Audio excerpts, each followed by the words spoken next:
Tu já fez algum check-up? Sabe aquele exame de sangue que vem um monte de itens que a gente geralmente não sabe o que é e que só olha o valor de referência? Pois é, nesse vídeo eu vou falar para vocês ponto a ponto de cada tópico do exame de sangue, o que significa e quais são as suas alterações. Eu vou usar o meu exame como exemplo para mostrar para vocês o que se pede num check-up e quais são as informações importantes que tem nesse exame de sangue, que muitas vezes fala muito sobre a nossa saúde e o nosso comportamento do dia a dia. Se tu gostou desse tema, vai ficar no vídeo até o fim, vai assistir e vai ver todo o meu check-up, todos os resultados do meu exame junto comigo aqui. Já deixa teu like, te inscreve no canal para o YouTube entender que meu conteúdo é importante para ti e te avisar sempre que eu postar. Então, sem mais delongas, vamos pegar o exame e bora pro vídeo.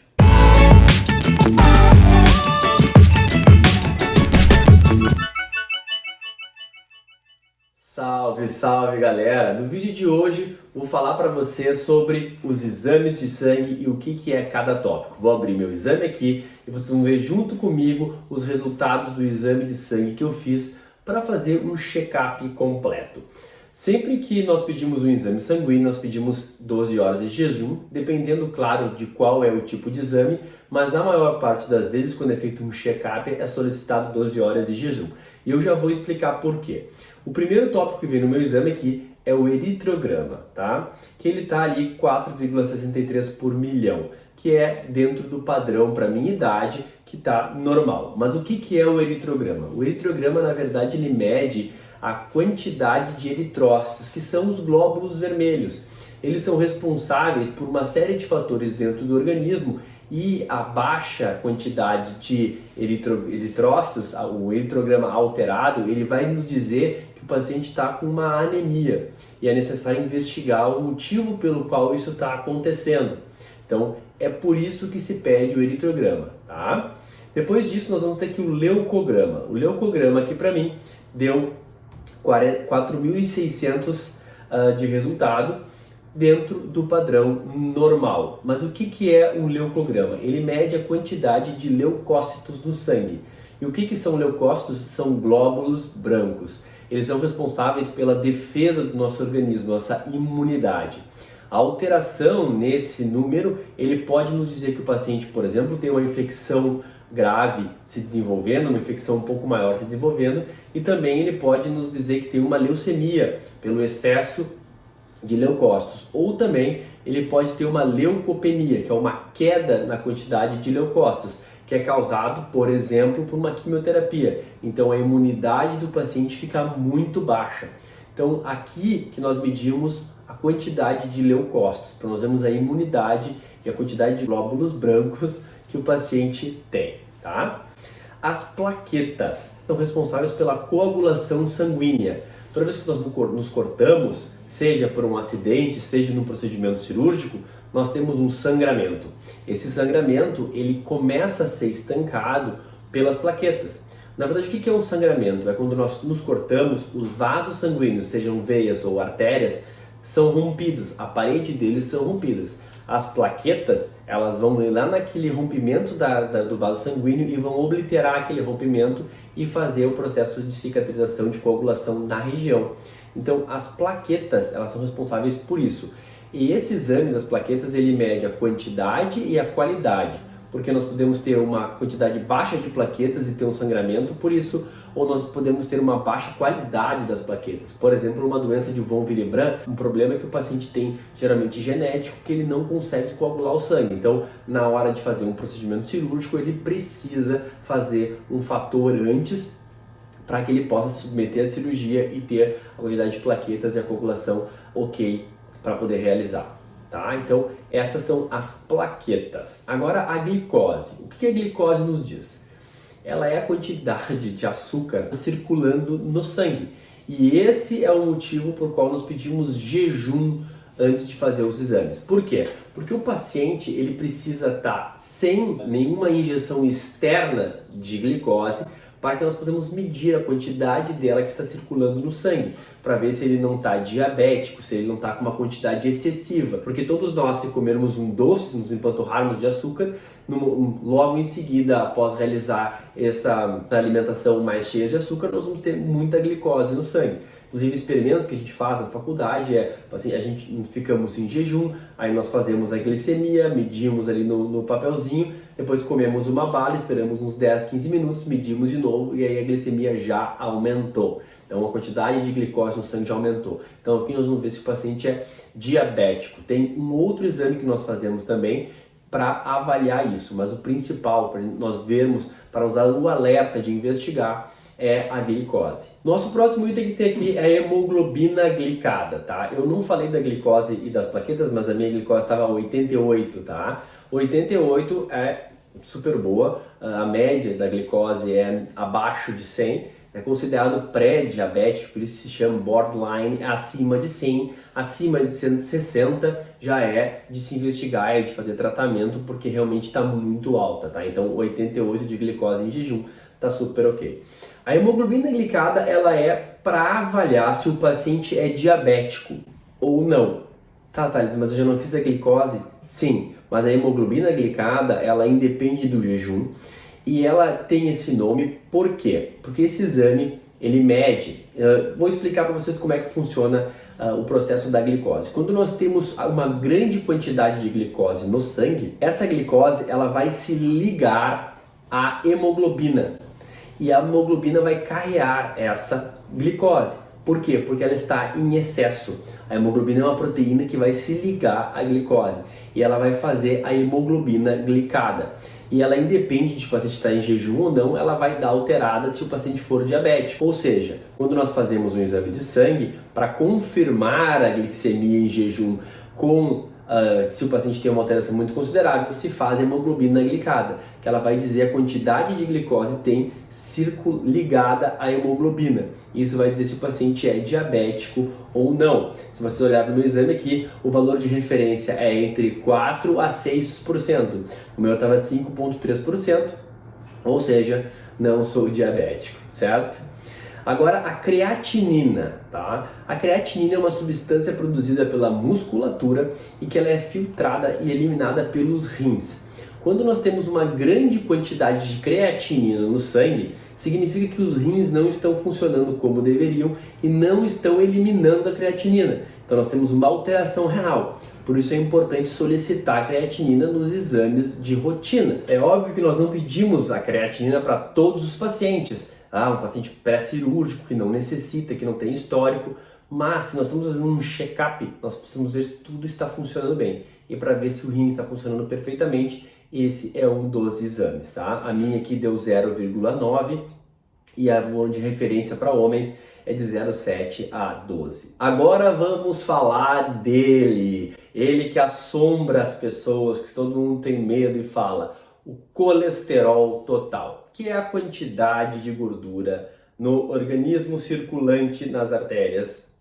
Isso é muito importante nós entendermos para poder controlar o colesterol. Quando nós temos o colesterol alto, significa que nós temos uma grande quantidade de gordura circulante e isso bota em risco a nossa saúde cardiovascular, porque mais quantidade de gordura pode se acumular nas artérias, fazendo as famosas placas de arteroma, que normalmente o paciente às vezes põe um stent, né, para abrir a artéria, porque ela está obstruída pelas placas de arteroma, pela gordura nas artérias. Por isso que é muito importante controlar o colesterol. Se vocês olharem o meu aqui, ele deu 193 e o normal é 190, tá? Até 190.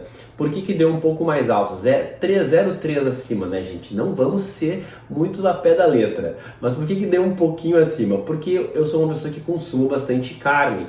E geralmente a carne ela tem mais gordura. E isso faz com que o colesterol esteja um pouco mais alto. Pode ser por uma semana muito intensa de alimentação mais gordurosa, pode ser por uma série de fatores, mas que não precisamos fazer obrigatoriamente um tratamento para isso, né? Porque é borderline que se chama, certo?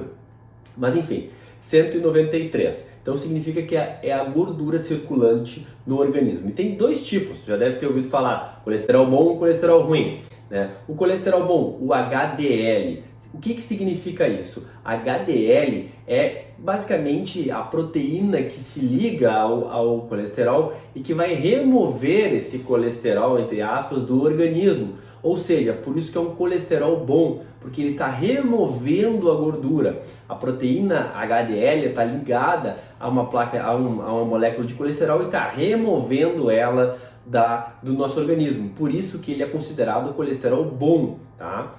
Aqui no meu exame ele está 44. Se vocês forem ver na referência, superior a 40 em homens acima de 20 anos. Eu com 22 anos aqui, tá bom. Brincadeiras à parte, tá, gente? Mas enfim, colesterol não HDL é o colesterol que não está vinculado a essa proteína que remove a quantidade de gordura do organismo. Ou seja, o colesterol ruim, se ele está elevado, é porque a grande quantidade de gordura circulando no teu sangue, no teu organismo. O meu aqui estava 149 e para homem 160, então tá abaixo, né? Inferior a 160 é normal, o meu está 149, então o meu colesterol está bom. Certo? Os triglicerídeos. Os triglicerídeos, eles também são um tipo de gordura circulante que dá energia para o organismo. Só que em grandes quantidades ele também oferece riscos cardiovasculares, como o acúmulo de gordura nas artérias. E é por isso que nós temos que controlar os triglicerídeos, eles não podem estar elevados, porque geralmente eles estando elevados é porque existe uma grande quantidade de gordura acumulada e a nossa alimentação ela está muito calórica, certo? O nível de referência aqui, o meu nível foi 56 o resultado, tá? E deixa eu ver aqui para vocês, ó, em jejum, tá? Acima dos 20 anos é inferior a 150. Ó, o meu tá super bom, tá 156, né? Então, tá super ok o triglicerídeos, porque eu sou uma pessoa que não como grandes quantidades de caloria e nem uma grande quantidade de gordura para ter o triglicerídeos alto, tá? O VDRL, a sorologia de Lewis, ela vai detectar a sífilis. Então ela é utilizada para detectar a sífilis. A sífilis ela já teve muito grave e voltou com muita força, exatamente pela mesma coisa que eu falei para vocês antes. Os cuidados nas relações sexuais, na transmissão desse tipo de doença venérea. E a sífilis é uma delas. E nós temos que cuidar muito porque no grau 3 da sífilis, ela pode atingir o sistema nervoso central e ela se torna uma doença grave. Embora ela tenha tratamento, mas não é porque tenha tratamento que nós vamos nos expor a ela, certo? Terminando essa parte de exames sanguíneos aqui, gente, a gente tem que se cuidar, tá? No meu ali deu não reagente, tá? Para vocês verem, a sorologia de luz geralmente se faz com a gota de sangue naquela tira e ela vai mostrar se está reagente ou não, tá? Bom, e finalizando aqui o meu exame, a última coisa que o meu médico me pediu foi o EQU, que é o qualitativo de urina. E o que nós vamos avaliar? Se a filtração da nossa urina ela está de qualidade, porque tem coisas que não podem estar presentes na urina e se estão presentes, elas estão bem baixas. E o pH é importante também. Então, infecções urinárias, elas vão alterar a urina, altera o pH, altera a quantidade de células que tem e outros problemas. E é por isso que se pede o exame qualitativo de urina, tá? Se vocês forem olhar aqui, todos eles estão normais, negativo, pH 6, que é um pH normal, tá? E uma densidade de 1,17 também, que é normal, se avaliado em relação à referência, tá? Não é normal ter grandes quantidades de substâncias, principalmente proteína, por exemplo, na urina, tá? Claro que varia um pouco da dieta, do comportamento. Depois teve a análise de sedimentos ali que eles fazem por campos e que foi rara, né? A gente não deve ter muitos sedimentos quando os rins estão funcionando de forma correta. Bom, esse foi o meu check-up, deu tudo ok, tudo certo, não tinha nenhuma alteração, mas é sempre importante realizar esse tipo de exame. Eu fazia muito tempo que eu não realizava, eu fiquei bastante tempo sem realizar um check-up, mas isso é erro meu. Por quê? Porque nós podemos às vezes pegar doenças bem no início, fazendo um check-up e aí depois essa doença não se manifestar de uma forma mais severa e nós conseguimos controlar ela. Então sempre é importante, se tu que está assistindo o vídeo não fez nenhum check-up ainda, vai lá e faça o seu check-up. E bom, como que eu chego a um exame assim, um exame relativamente normal, sem alterações? Isso vem muito do comportamento. A maior parte desses resultados, eles vêm de comportamento do indivíduo. É óbvio que existem alterações genéticas, é óbvio que existem alterações de doenças que nós não controlamos, né? Por exemplo, se o paciente tem uma leucemia, uma alteração dos leucócitos, isso não é controlado por nós. Mas a maior parte desses tópicos aqui nesses exames, nós conseguimos controlar com dieta, comportamento, exercício físico.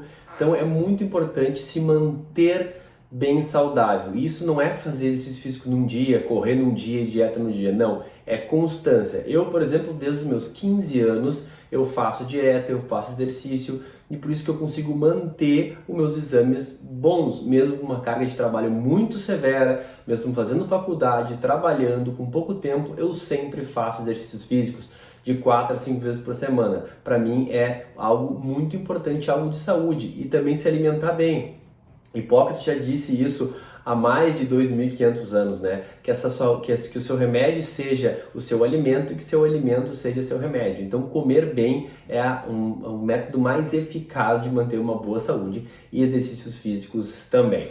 Espero que vocês tenham gostado do vídeo. Chegou até aqui, não te inscreveu ainda no canal, depois de mostrar todo o meu exame, então te inscreve no canal, deixa teu like aqui no vídeo e deixa teu comentário para caso tu queira algum outro tipo de vídeo ou tenha ficado com alguma dúvida. Então não te acanha, deixa teu comentário aqui me perguntando ou me procura nas redes sociais e me manda um direct que eu vou ter o prazer de te responder. Então nós nos vemos no nosso próximo vídeo. Eu sou o Dr. Thales e esse é o meu canal.